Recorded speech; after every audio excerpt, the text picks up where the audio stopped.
So ito po yung routine natin sa pagdalaw natin dito sa ating mga alaga. Una natin titingnan siyempre yung yung mukhang kahit hindi balikan pero ang ganda-ganda niya. Ito po mga orchids, ganda po ng orchids. Nakakapit po siya sa trabesa na tinatawag natin na lumang kahoy. Ito po I think yakal.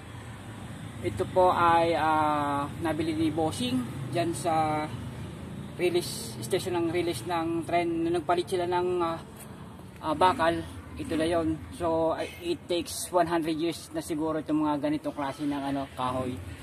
So ang ganda ng pagkakadesenyo niya. So yan, set up po natin yan during after pandemic, kasi ito nga ito sa tinuro ko sa kanya, yan yung ating mga orchids. Mga orchids natin ay nabubuhay ng kahit wala nang kinakapitan ng mga bunot or either mga hash.